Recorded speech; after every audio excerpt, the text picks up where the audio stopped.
In today's world, can you imagine a guy says to his wife, I don't care about you. I want to protect myself. I'm going to get a lot of money. And therefore, whatever, who cares what happens to you? Let him take you to Paro's house. Let him do whatever, as long as I'm good. I mean, it doesn't sound too good for Avram Avinu. And another difficulty here is also to understand, because what did Avram say? They're going to kill me instead of committing adultery with you. So the question is, murder is also one of the 7 Noahide laws. Idolatry, adultery, murder, and the other ones that we learned. So Avram Avinu says like this, they're not going to want to commit adultery, so therefore they'll kill me instead. And therefore you won't be a married woman, so it won't be adultery. But the bottom line is, so killing is also forbidden. So why is the killing aspect of it, why is that going to be any better than the adultery aspect of it? It's not here yet. So, the answer to this question is, by the way, you guys can ask questions, by the way. We have a few people here in person today. That you can answer an interesting answer, which is, you could elaborate on it a lot, but killing is a one-time deal. Yeah, it's a big sin, but it's one action. They kill him, and then she's permitted for always. If he's alive, every time they're with her is another sin of adultery. So there's going to be a lot of adultery sins versus one murder sin. So the lesser of the evil would seemingly be murder.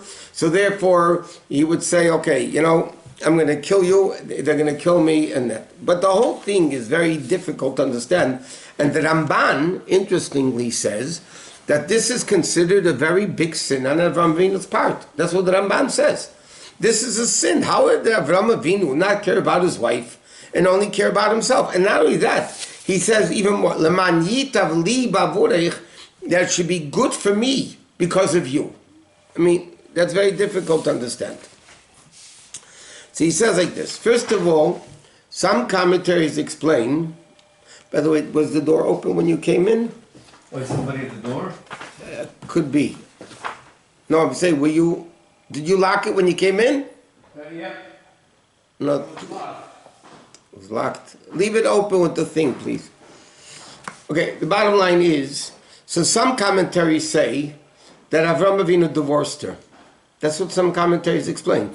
Before this happened, Avram Avinu divorced her. So Taka wasn't his wife. So she wouldn't be committing adultery. Another thing is, it was a doubt. And before Matan Torah, it was only a doubt that they would take her and defile her. So it was only a doubt, it wasn't a certain. What? Why didn't he daven to Hashem? He did. But he knew they were so corrupt that you have to deal with reality also. You can't just rely on miracles. They were so corrupt. Gemara says, they were so corrupt, the Egyptians and all these types of things, that davening wouldn't, davening can help in a place where if it's a real sakana, a real danger, it's difficult for them to have just to daven. But there's another interesting answer over here, by the way, and this is similar to what happened with Esther and Mordechai. Esther was married to Mordechai, according to the Medrash. Shalom. Esther, you could sit on that side. Keep the woman company. Okay, so Esther was married to Mordechai. And then she was married to Achashverosh.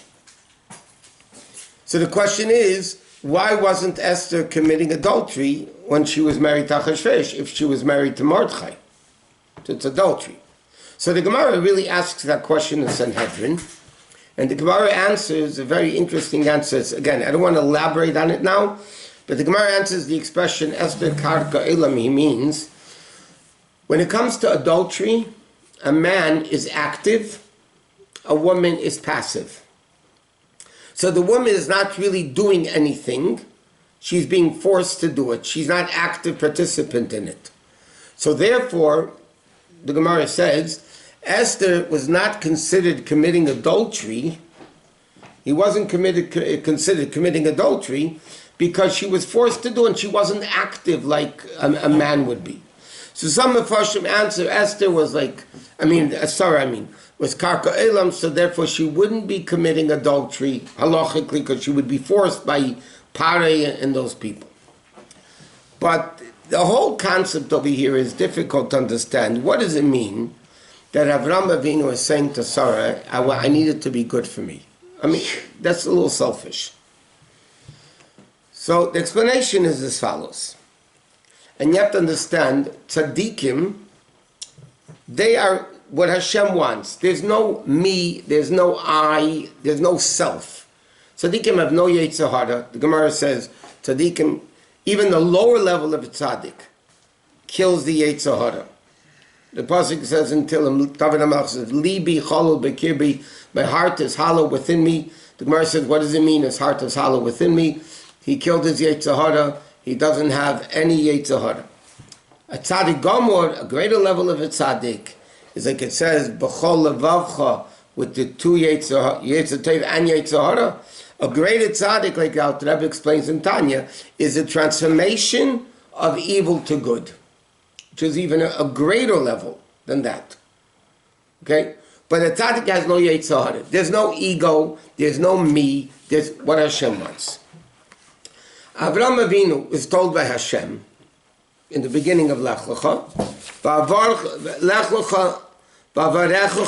I will bless you. And Rashi says, at the beginning of the Parsha, what does it mean, I will bless you? Rashi says, b'mamein, with money. Hashem says to Avraham Avinu, I'm going to bless you, you're going to have a lot of money. So now, Avraham Avinu, he only cared about what Hashem wanted.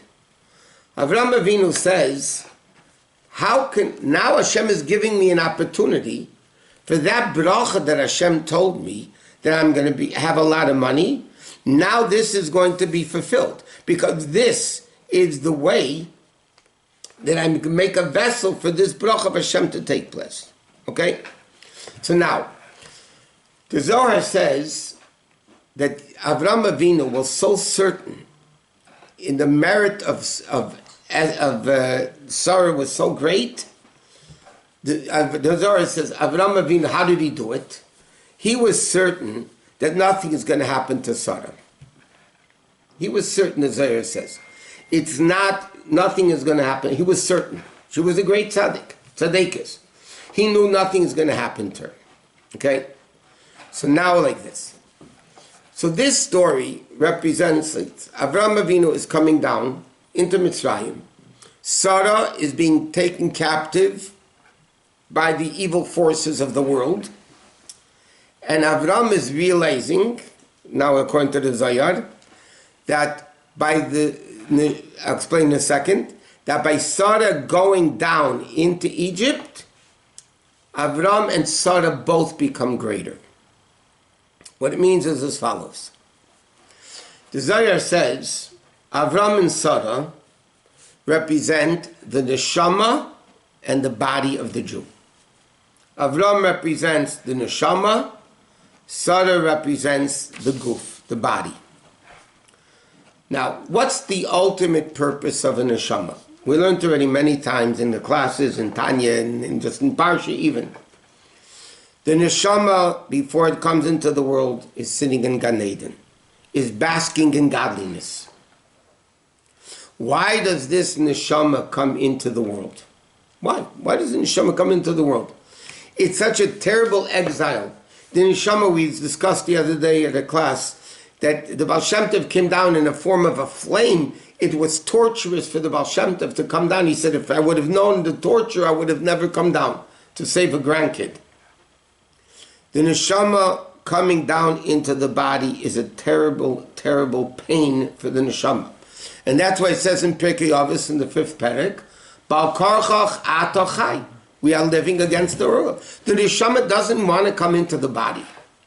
It doesn't want to come into the body. It's basking in godliness, and now it comes into a body which is, the body itself is corrupt, and the world is corrupt, and the Jews are in Golos. It's a terrible situation. The neshama doesn't want to come down into the body. So why does Hashem make it come down? Why does Hashem make the neshama come down in the world?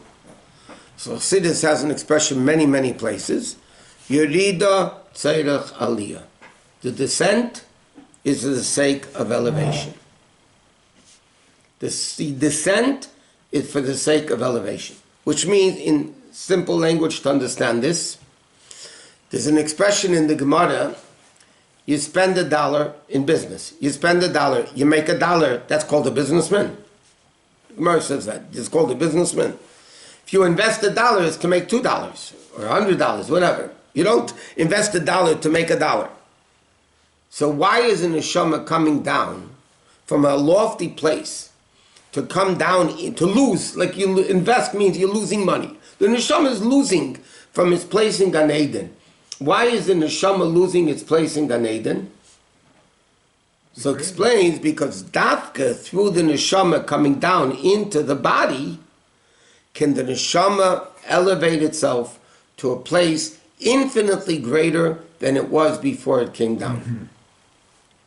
And this is what the Mishnah says, and I'm explaining this is very important to understand, because this is Avram and Sarah. Avram is the neshama, and Sarah is the guf, the body. The Mishnah says in Pirkei Avos also, Yaf eshachas b'tshuva ma'asim tovim ba'olam hazeh mikol chaylam haba. 1 second of tshuva ma'asim tovim means Torah mitzvahs, basically, in this world is better than the whole olam haba. And then immediately in the same Mishnah, in the next line, the Mishnah says, and 1 hour of bliss in olam haba is better than the whole world, this world. So which one's better? Which one's better? Is it this world? It says better than olam haba, or is it olam haba, which is like, which one's better? So the answer is very simple. I mean, the Mefarshim and the Mishnah don't say it, but Chassidus explains it very simply.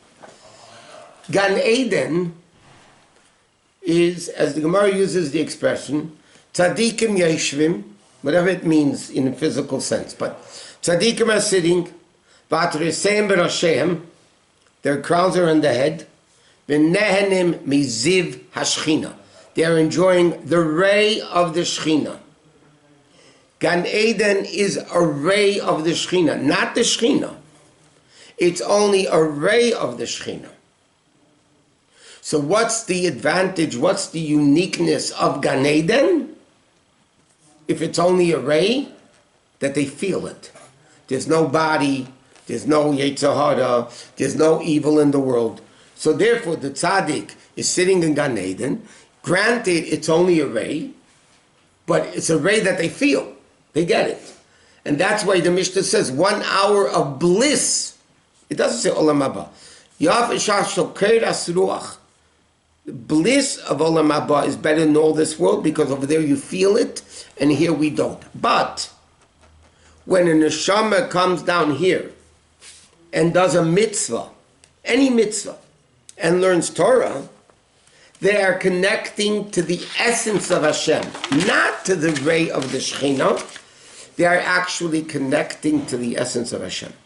And therefore, the neshama agrees to come down into the world against its will, but finally it agrees. What is the purpose why Hashem is sending this neshama into the world? Because only by coming down into the world can the neshama reach a level of connection with Hashem that Gan Eden doesn't have. The only problem is in this world, and that's why the bliss of olam haba is better, because this world, when I do Torah mitzvahs, we don't feel it, what we accomplish. But the reality is, when Mashiach comes, and Tchias HaMeisim happens, then we are going to feel and sense and feel the essential level of Hashem that we accomplish by doing Torah mitzvahs. And therefore, I have to close there.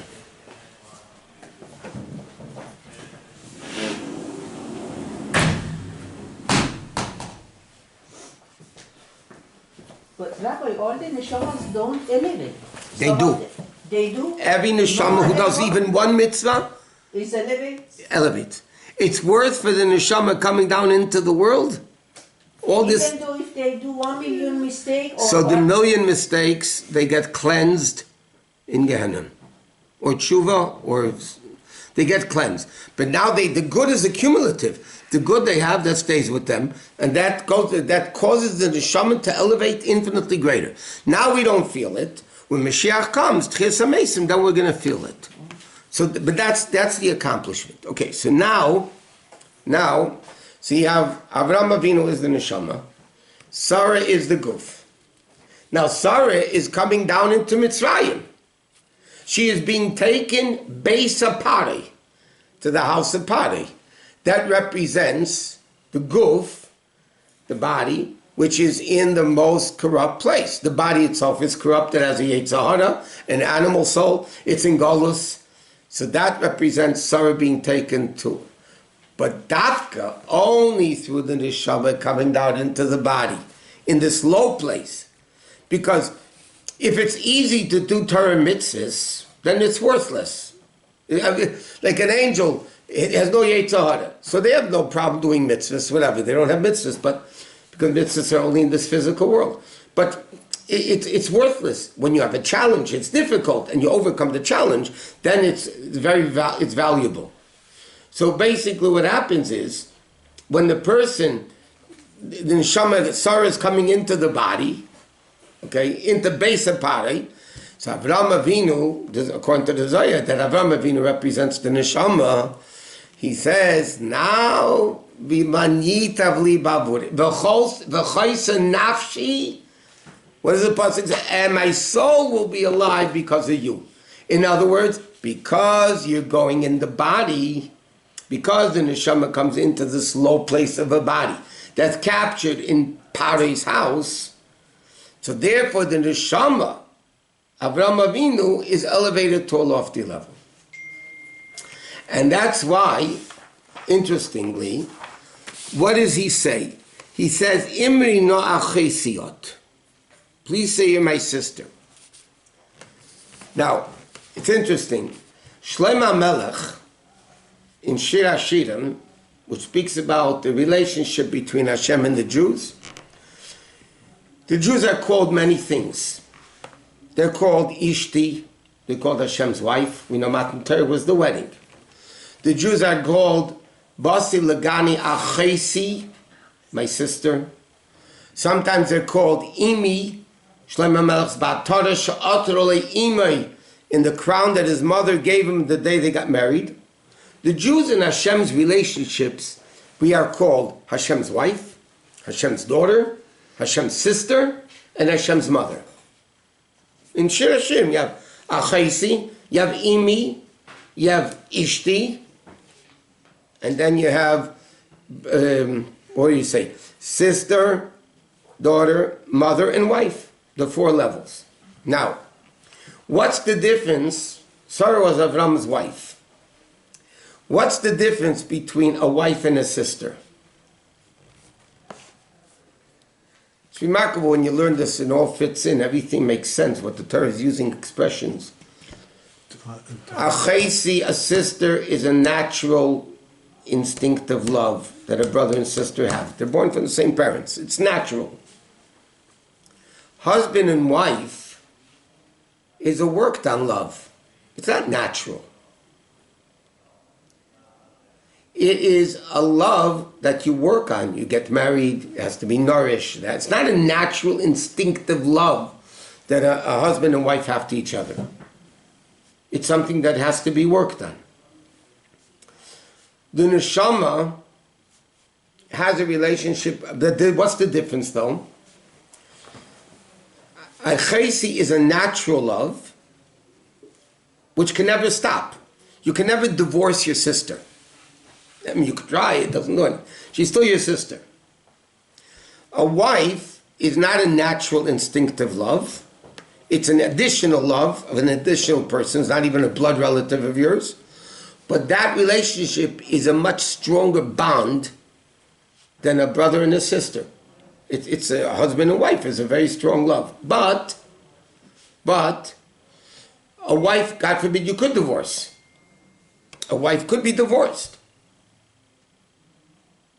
That means it's a love that doesn't necessarily last. If they don't behave properly, they're not husband and wife anymore. The neshama has the natural instinctive love of Hashem. It's a part of Hashem. Therefore, it's called achesi, a sister to Hashem, which means an equal, because the neshama is a part of Hashem. So therefore, it's a natural instinctive love to Hashem. That's what the neshama is. The body, that's not part of the neshama. It's an additional love. It's a love like the wife. That, God forbid, could stop. The body can stop feeling godliness and stop doing mitzvahs and stop doing all that stuff. So what is Avraham Avinu telling Sarah? Imrina achesiyat. He says, now that you're coming down into the world, into Parei, like the neshama coming into the body, Sarah, the body is going into the world. What did Avram tell Sarah? I want you to be a sister, meaning I want you to have the same natural, instinctive love that the neshama has. And that's why he says, Imri noah chaysiyat. Because Avram Avinu, the neshama, is telling the guf, Sarah, going into the house of Parei, do me a favor, I want you to have the same, Imri noah chaysiyat, I want you in the body, as the body, excuse me, to feel the same natural, instinctive love like the neshama has. And that could only be when the neshama comes into the body. So this whole story over here with Avram and Sarah sounding like a selfish husband who only cares about himself and doesn't care about his wife at all, okay, that is not the story with Avram and Sarah. You're talking about Avram and Sarah, the patriarchs and matriarchs, okay? Avram Avinu, Echad Haya Avram. Avram was the most unique Jew, the first Jew. Came to the realization of Hashem on his own. And Avram Avinu is telling the guf, I want that you should feel in the body, in the house of Parei, I want you. And Taka, what happened? Right after they left Parei's house, Avram hated Bavora. Avram had a great, he had cattle, Parei gave him tons of money. It was an elevation to Avram Avinu. And to the neshama. So but the body also becomes greater. The body also becomes greater. But the ultimate elevation, because the body is put into the ground. What elevates, what doesn't die? The neshama doesn't die. So after the neshama functions in the body and does Torah mitzvahs, then the neshama becomes elevated to a much greater place than it was before. And that's, by the way, the whole beginning of the Parsha. I just gave this as not an introduction, but this is what it says, Lech Lecha, mi'artzcha, mi'latcha, mi'beis aviv, the first pasuk. V'yem Hashem al Avram, Lech Lecha, go. So Rashi has Lech Lecha is repetition. Should say Lech, mi'artzcha, mi'latcha. Lech Lecha means it's for your benefit, Rashi says. It's for your benefit. Meaning, Hashem is telling Avram, Lech Lecha, go. What is the mission of a Jew? Go. Where? From where to where? Because the pasuk says like this: Me'artzecha, from your land. First pasuk of the Parsha. U'me'latzecha, from your birthplace. U'mibeis avicha, from your father's house. To the land I'm going to show you. You didn't even tell him where. Now, just think about it. Hashem could have said this pasuk much quicker. He could say, "V'yem Hashem Avram lech lecha elo aretz asher areka." Go to the land I'm showing you. Why does he have to say, go from your land, your birthplace, your father's house, and go to the land I'm showing you? Why is the Torah saying all this Megillah over here? All these extra words? So Chassidus really has a field day with this. Okay? This is the mission. The first Jew is a mission. That's why now that Avram's leaving Terach's house, now he's not under the spell anymore of his evil, wicked father, Terach, who worshipped idols. Hashem is telling a Jew, Vayem Hashem al Avram. Avram represents the Jew, the first Jew, every Jew. And he says like this, Lech Lecha me'artchem latcha b'sevicha. And by the way, the Rebbe asks a question. The beginning of Noach, it said, Elah told us, Noach is tzaddik. Noach was a tzaddik. Yeah? Why doesn't it say, Vayem Hashem al Avram ish tzaddik? It doesn't say any greatness about Avram. By Noach it says, Noach is tzaddik. So Rashi says, you mention his name, you mention it. Why doesn't Hashem, the Ramban asked this question. Why doesn't Hashem say, Vayem Hashem al Avram, ha-tzaddik godel, or whatever? Why doesn't it say anything about Avram? And why does it say, Lech lecha me'artcha me'latcha mi'beis avicha? What is the Torah teaching us here? So the answer is, Rebbe explains, a Jew is a Jew because he's a Jew. He doesn't have to be great. If Hashem would say, Vayem Hashem al Avram ha-tzaddik, a regular Jew would think, okay, Avram was a tzaddik, there's nothing to do with me. Vayem Hashem al Avram, Hashem tells to Avram Avinu, because he's our father, so we inherited it. Hashem says to Avram, every single Jew, what is your mission? Okay? Now again, we're talking about the neshama descending into the body. What is the mission of the neshama in the body? So the Torah tells us right on the outset of the guidance to the first Jew, which means every Jew.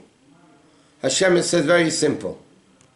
Go out of your artzacha, your birthplace, and your father's house. What do these three things mean? Eretz, land, the root of the word is rotzein, rotz, will. The Gemara says, Lama nikra shma Eretz. The Gemara says, the Medrash says, why is Eretz Yisrael called Eretz Yisrael? It runs to do the will of Hashem. The root of Rotzein is Rotz, Reish Sadik. Hashem says to every Jew the following. You have your wills. You know, we all have what we want to do. We want to do things. Hashem said, get out of your own wills. There's no such thing as your will, what you want. Lech lecha, go out of your own will. And then he continues, he said, what does it mean, your birthplace? Our natural characteristics that we're born with. You know, the traits we're born with. Beis avicha, your father's house. Whoever learns, even not only Chassidus, but Av is Chochmah. Why was Yosef called Avrech? Av, Rashi says Av is Chochmah. Hashem says to every single Jew the following. You know what your mission as a Jew is? Get out of your own will. It's not anymore what I want. It's not anymore what my natural characteristic traits are. It's not what my intellect says to do. No. What do you need to do? You have to go El Ha'aretz. Hashem says, to the will, Asher Ar'eko, that I am going to show you. In other words, Hashem says, this is the first, and that's what the Rebbe says, it's not saying that Avraham Avinu was a tzaddik, because then a guy will say, okay, Avraham Avinu, I'm not a tzaddik. I want to keep my wills, and I want to keep my habits, and I want to keep my intellect. What I understand. The Torah comes along and says the mission statement. This is the opening, before Matan Torah even. The opening statement that Hashem says to a Jew is Lech Lecha, get out. And this is for your benefit. Why is it for your benefit?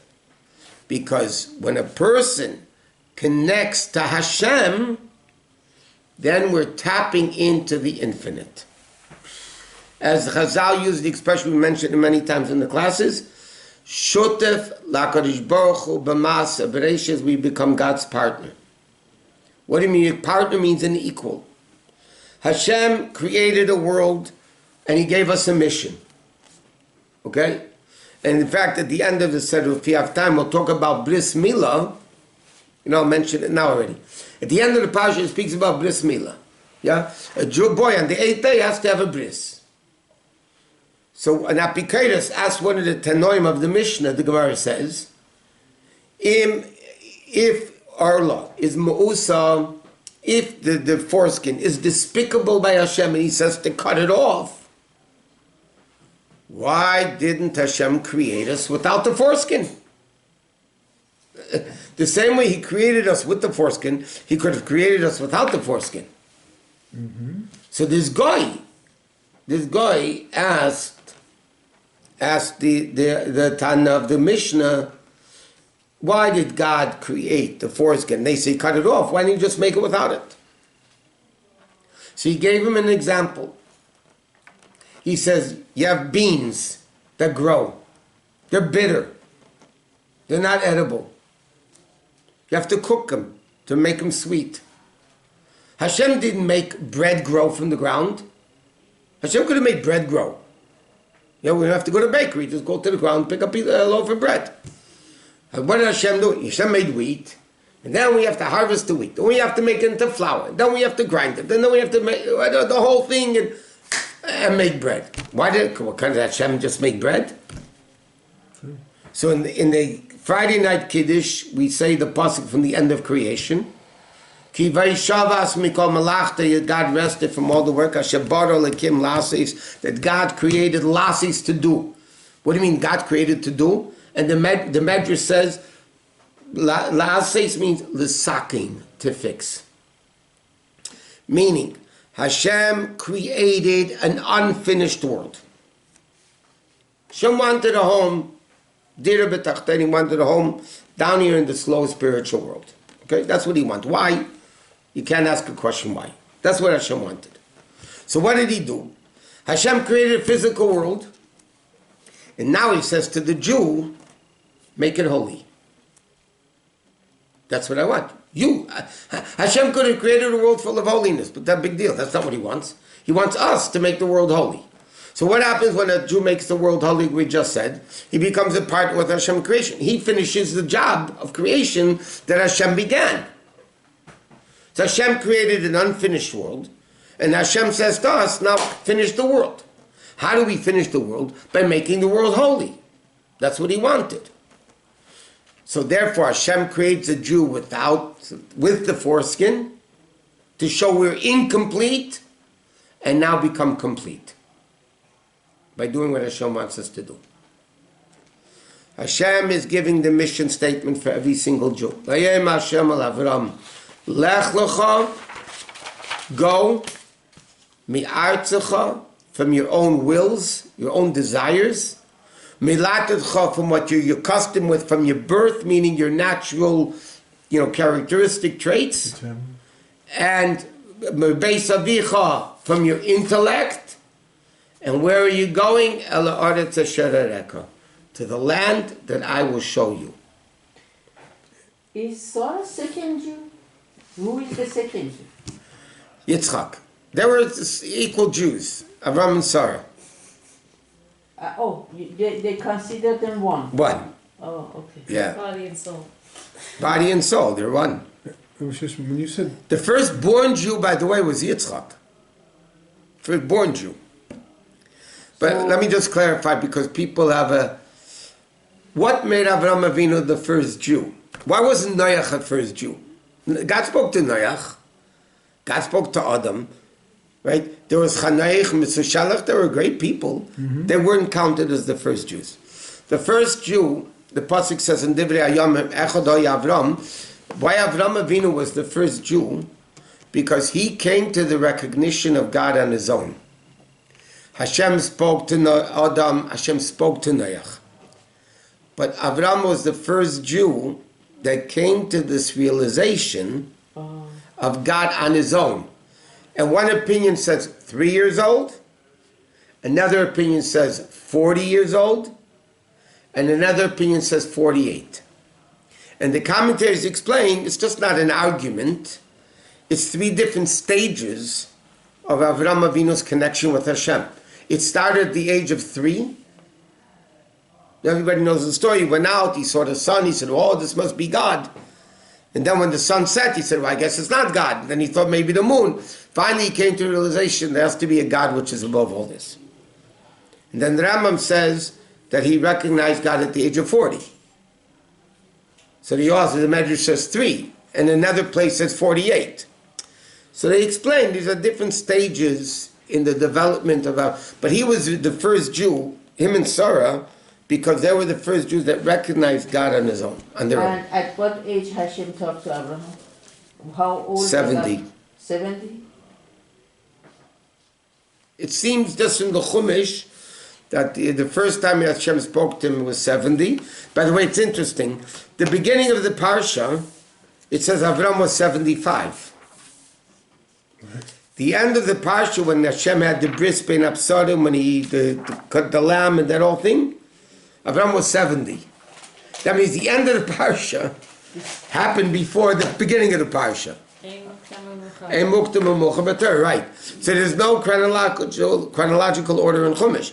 So the end of the Parsha really happened 5 years before the beginning of the Parsha. But the Gemara, what was the reason that they brought... Because it's talking about Avram first becoming the Jew. This is what made him the Jew, and the going, and the descent into Egypt, and the tests, and that's all that stuff. So yeah, that's what Hashem is telling every single Jew. Forget about what you want, forget about what your nature is, your habits are, forget about your intellect, and do what Hashem wants us to do. And when this says go to the Aretz, is it like literally the Aretz, or is it the same way you used Aretz at the beginning of when you said get out of your own will? In a physical sense, Hashem means Eretz Yisrael. But if you're taking it in a spiritual sense, because everything in Chumash applies to me and you. We're not leaving Mitzrayim and we're not going there. So what does it mean for me and you? It means in a spiritual sense. Of course the pasuk means physically. Hashem told him, go to this land. Go to the land, I'll show you. Physically, go to Eretz Yisrael.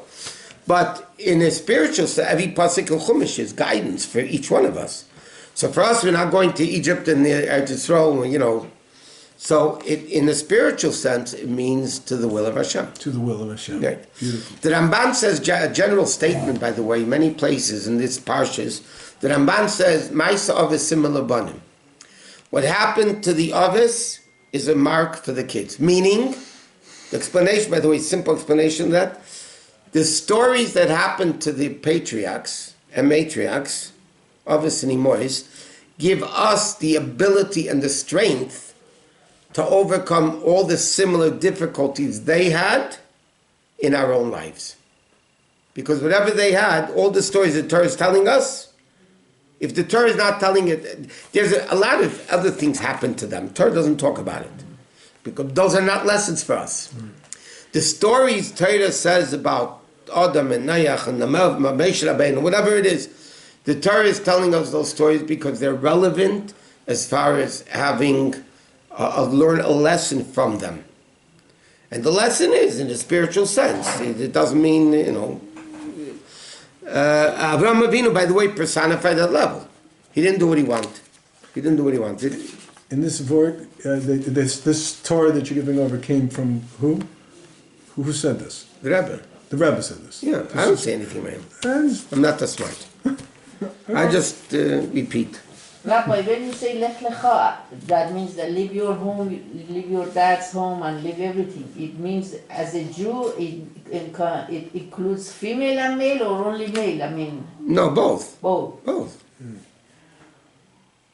Yeah, don't worry about it. Women count. By the way, in case you didn't know, whether somebody is Jewish or not depends on the mother, not on the father. Right? On the mother? Yes, I said the mother is pretty important in Judaism. I once went to speak where Bachman used to go out to speak, and where New York used to send us to Long Island to speak for conservative kids, reform kids, whatever. So one time the girls were asking me about why they can't do mitzvahs. So I was explaining to them that the purpose of a mitzvah, you have to hear this. The purpose of a mitzvah is to connect to Hashem. The fact that women don't have to do certain mitzvahs, it doesn't mean, God forbid, they're losing out. It means they're self-connected they're connected, that they don't need the mitzvah to connect themselves to God. The men We need more. are not so great, so we have to do the mitzvah, the physical mitzvah, to connect us to Hashem. The women, like a woman does, the Gemara says in Avodah Zarah, a woman is like circumcised. What's the Gemara saying? That means the whole inyan of Bris Milah, women are not losing out on. They have it by nature, to the perfection. So I'm giving this whole explanation. And one question comes. One second. So this teenage girl gets up, and she says, this is in the 60s, by the way. She says, very good, but tell me one thing, the truth. Do you believe what you just said? So I had no choice. I said yes. Do you know that I was thinking as you were saying that for years? I didn't believe it, but I said it. But as an adult, I now appreciate what that means. Of course. I could not have, as a teenager, even though I've heard this for... What were you asking? Ishmael was from Abraham and Hagar. Yeah. So He wasn't a Jew. he wasn't a Jew. No. The Gemara says Esav, because Esav was born with Yitzchak and Rivka, a twin. Esav was a rebellious Jew, but Yishmael did not have a din of a Jew, the Gemara says. Because his mother wasn't Jewish. Okay, but you said the second Jew was Ishak, was not Sarah. No, Sarah and Avram were together. That's one unit. Okay, but also at one point Abraham and Hagar got together and they were one. Yeah. But not the same like Avram and Sarah. But Yaakov and Esau were mamish twins and the same father and mother. So Esau was Jewish. Who's the first rebellious? First rebellious Jew. Okay. Beautiful. Another thing in the Parsha. Oh, by the way, now that we're talking, I'm going to skip something. We'll come back if we have time. In this Parsha, it says an interesting thing. Okay, it doesn't say about Yitzchak's bris because he wasn't born yet. But the end of the Parsha, it says Hashem commanded Avraham Avinu to do a bris. And then at the end, it says here, that you should circumcise all males at 8 days old. Okay, and then it says, you're going to have a son. Okay. Here. All the way at the end of the Parsha, it says, Avram was 99 years old, he did a bris milah. The Yishmael was already born. He was 13 years old. So Ben Shleish Esrei Shana, he was 13 when he did a bris. By the way, that's why a lot of Arabs today, the religious Arabs, do a bris at 13 because Yishmael was, even though I mentioned this many times, there's an Ibn Ezra at the beginning of Parshas told us that says today's Arabs are not from Yishmael. He said they're not from Yishmael. That's what Ibn Ezra says. Whatever, that's what he says. But so Yishmael had a bris at 13. Okay. Now again, every detail in Torah is important. Who cares the age of Yishmael that he had a bris? Who cares if he was 12, 13, 15, 18? Who cares? Why is the Torah emphasizing that Yishmael had a bris of 13 and a Jewish baby has to have a bris at 8 days old? Like, why is the Torah emphasizing this? So again, this shows the difference. Again, Yishmael, like we just said, was not a Jew. Okay? What is the difference in the bond, in the connection between a Jew and Hashem and a Yishmael and Hashem? 13 is bar mitzvah. 13 represents an adult. Okay? In halacha, 13 is a bar mitzvah. 13, why does a boy become bar mitzvah? Not to a halachic reason, but he's mature enough to know the responsibility to do mitzvahs. The Torah is emphasizing that Yishmael's connection to Hashem was when he was 13, which means he understood, I need to have a connection with Hashem.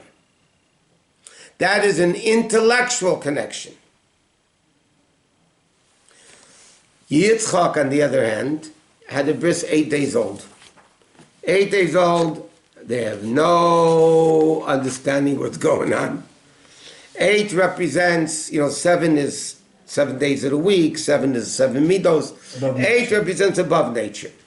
So the bond between a Jew and Hashem is a bond above nature.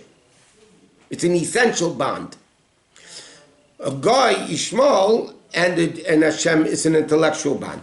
And what Avram Avinu said, when Avram, before that, in the end of the Sedra, Hashem says to Avram, you're going to have a son. Okay? So Avram said, Lu Yishmael Yichel Efanecha. What's wrong with Yishmael? That's what he said, Halavai Yishmael. I mean, why do I need another son? What's wrong with Yishmael to be my son? Mm-hmm. So Hashem said to him, no. You're going to have a son, and you're going to have a son Yitzchak, and I'm going to make a covenant with him. Okay? Now, if there was anybody that understood Jewish education, it was Avram Avinu. He knew what it means to educate a child, right? He's educating a child. So Avram Avinu obviously knew how to educate the Yishmael.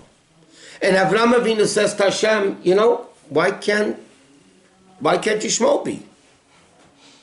Hashem said to him, I don't want a nation that's intellectually bound to me, which is limited by your understanding, which is limited. And your understanding changes. One day you understand, vote for Trump, and next day you vote for Kamala and Harris, and then you don't know who you're voting for. Your seichel changes. Hashem said, I don't want a Jew to have an intellectual relationship. And that's why the Torah is emphasized all the way at the end of the Parsha, that Yishmael had a bris at 13. What's the Torah telling us? That the bond between Yishmael, an Arab, and Goyim, and Hashem is an intellectual bond. They understand, okay, God, gotta... Hashem said, that's no good. Avram Avinu thought that would be good. Lu Yishmael Ya'alavai. Hashem says, no, that's not what I want. I want a bond an essential bond between Hashem and the Jews, and therefore it's going to be Yitzchak, not Yishmael. The same bond that the baby has with the mom as soon as comes to this world. Huh? The same sense that the baby is born and the connection that has to the mom. The same moment. That breastfeeding and everything. Yeah, everything. The connection is much stronger. But this is the story over here between... okay. One more thing. Okay. Hashem promised Avram Avinu a lot of money. Mm-hmm. Right? A person who's a brilliant person, like a scientist, they're interested in science. They're not interested in money. Many of those people lived lives of deprivation. They didn't live wealthy. Money didn't mean anything to them. Why is Hashem telling Avraham Avinu, by the way, Lech, you know what? You're going to get a lot of money. I mean, it's not a buying cart for Avraham Avinu. That's what he was into, having a lot of money. Well, why would he want to have money? I mean, it's something enticing to Avraham Avinu to say, hey, you're going to have a lot of money. Right. So the answer is like this. Why did Hashem answer it?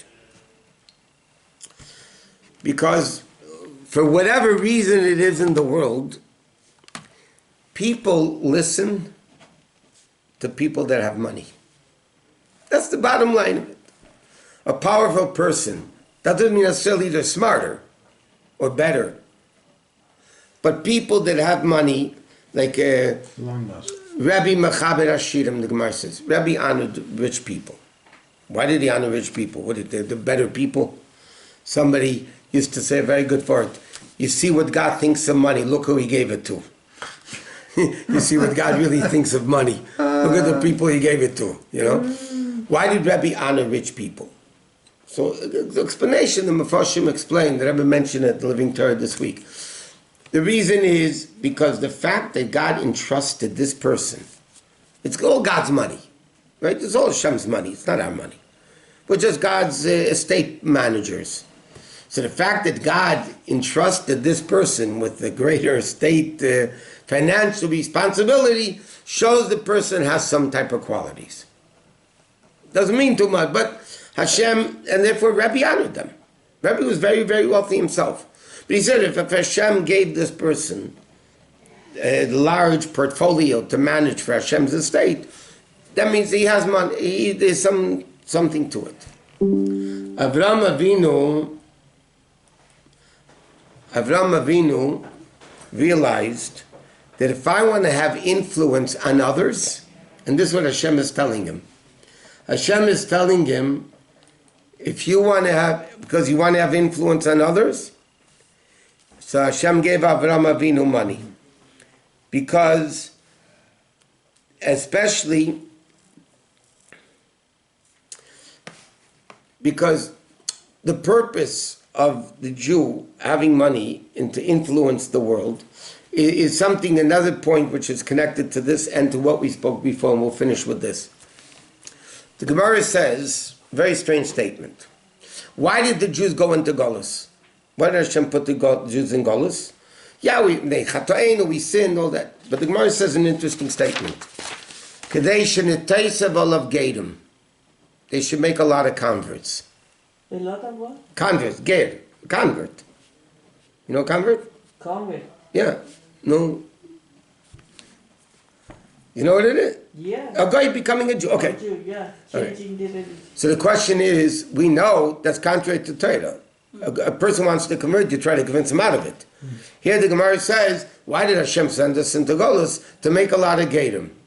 That contradicts the whole concept of Yiddishkeit. So the explanation again is very simple. It doesn't mean physical converts. There's sparks of godliness all over the world. All over the world there's sparks of godliness. Okay? I'll give you an example. There's a negative commandment in the Torah, you're not allowed to live in Egypt. Right? You're not allowed to go back to Egypt. Everybody else, how the Rambam lived or whatever, but there are answers to that. The Torah says you're not allowed to live in Egypt. So the Arizal explains why not. Because when a Jew is in a city, they're there to elevate the sparks of Kedusha. Take the objects there, elevate it. When the Jews left Egypt, they took all the sparks of Kedusha with them. There's 288 sparks of Kedusha fell in the world. It says, Ve'ed of Rav, Eid of this Taruf, it's the mixture of Rav, Reish, Beis. The Jews left Egypt, it's not finished, too late. 202 sparks of Kedusha they took out. They emptied out all the Kedusha in Egypt. So what's the purpose of a Jew going back? You ever notice there were really, really frum Jewish neighborhoods? You know, Boyle Heights and now they're very colorful. Let's leave it at that. Why? Because all the Jews emptied out all the sparks of Kedusha that were there. So when a Jew goes into a country, yeah, we mentioned this many times. The Rebbe just said it recently in Ayan Yan. Mamish recently. When a person, tzaddikim, we're all in Beverly Hills now, yeah, in LA, yeah? Because the place of our mission to elevate that world is where God sent us to. Tzaddikim know themselves where to go, and they go. Us simple Jews, we don't know where our sparks are, where our place is. So Hashem makes it, we get married here, we have a job here, we have a this there, we have a that there. So God creates crazy scenarios of why people are in the place where they are. Because that is the place that we need to elevate the sparks. If all the Jews would be in Eretz Yisrael, how would the sparks of America and Canada and South America and Australia, who would elevate all those sparks? So the Gemara says, why did Hashem send us into Golus? And therefore it's like the neshama coming into the body we spoke before. The same thing wherever a person is. This is where your business is. That means this business is your mission to get the sparks from that business and utilize it for Kedusha. And that's why Hashem dumped us wherever we are. So we think we're here because that's why I'm making a living. It's not true. The reason we're here is because that's why Hashem sent us. How did he get us here? because we make a living here. I told this story, I'm going to finish with this. There was a big Rav in Montreal, Chabad Rav. He bought a house in Montreal years ago. He bought a house, and he went into the Rebbe for a Yechidus, an audience, and he told the Rebbe he bought a house. So the Rebbe said, who did you buy the house from? He said, a Jew. The Rebbe asked him, is that Jew Shem Shabbos? Does he put a tefillin on it every day? He says, basically he was told the Rebbe, I bought a house from him, I didn't... So the Rebbe said to him something very profound. The Rebbe said, the main purpose of you meeting that guy was not to buy a house. The main purpose of you meeting this guy was to, you had to influence him in Yiddishkeit. It was your job. How did God get you to him? How did God get you to him? You bought a house from him, but that's secondary. The primary thing is Hashem gave you contact with this person because you have to make him religious. How did Hashem get you to this guy? Amazing. Amazing different ways. Okay, anyway, guys, we'll see you Wednesday. Wednesday's only going to be in Zoom. But the Kollel is Monday and Thursday, 8 to 9. Until then, everybody have a very great week. And we'll see you guys. Take care. Thank you. Thank you so much, Rabbi. You too. Can I ask you a question? Give me a second, let me just disconnect. Yeah. You said